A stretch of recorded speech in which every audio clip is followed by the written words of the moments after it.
महोदय, गेल्याच महिन्यात केंद्र सरकारतर्फे पाटबंधारे योजनांच्या मार्फत शेतकऱ्यांना उपलब्ध केले जाणारे पाणी पूर्णपणे वापरले जात नाही, याबद्दल चिंता व्यक्त करणारे जे परिपत्रक आपणाकडे पाठविण्यात आलेले आहे, त्याच परिपत्रकाच्या अनुषंगाने मी हे पत्र आपणास पाठवित आहे.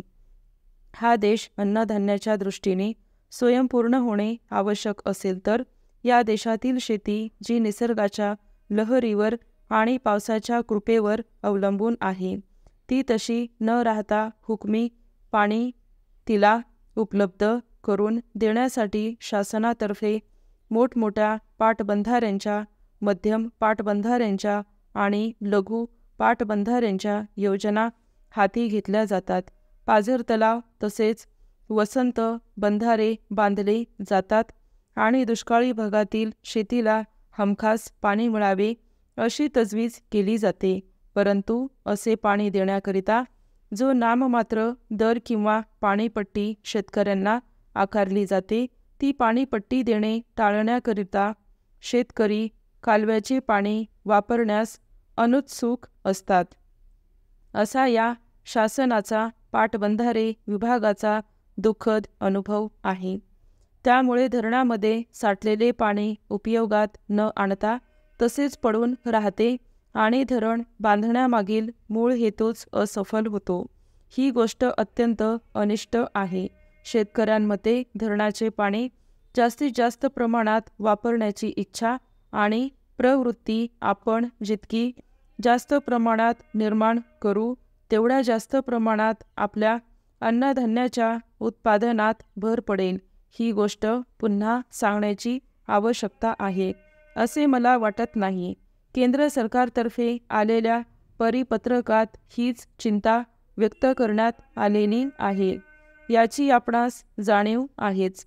म्हणून मला आपणास विनंती करावयाची आहे की आपल्या विभागात ज्या पाटबंधाऱ्यांच्या योजना आहेत, त्यांच्या परिसरात राहणाऱ्या शेतकऱ्यांना आपण धरणाचे पाणी शेतीला घेण्यामागे त्यांचा किती फायदा आहे हे पटवून देण्याची एक पद्धतशीर मोहीम आपण हाती घ्यावी आणि त्याचा परिणाम म्हणून येत्या खरीप हंगामामध्ये किती शेतकरी हे पाणी वापरतात, त्याची माहिती शासनाला कळवावी.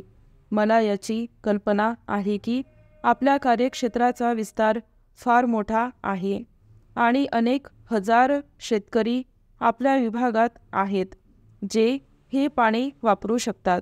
त्यामुळे आपल्या हाताखाली असणाऱ्या कर्मचाऱ्यांच्या मदतीने आपण हे काम करू शकणार नाही. म्हणून आपल्याला विनंती आहे की आपल्याला हे काम करण्याकरिता किती जादा कर्मचाऱ्यांची आवश्यकता आहे, हे आपण या विभागाला त्वरित कळवावे. म्हणजे वित्त विभागाची मान्यता घेऊन तो कर्मचारी वर्ग आपणास मंजूर केला जाईल.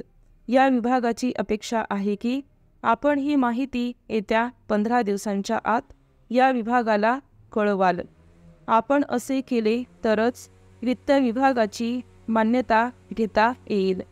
केंद्र सरकारने जे काम आपणाकडे सोपविले आहे, त्या कामाच्या अंमलबजावणीमध्ये आपण पूर्ण सहकार्य द्याल, अशी या विभागाची खात्री आहे.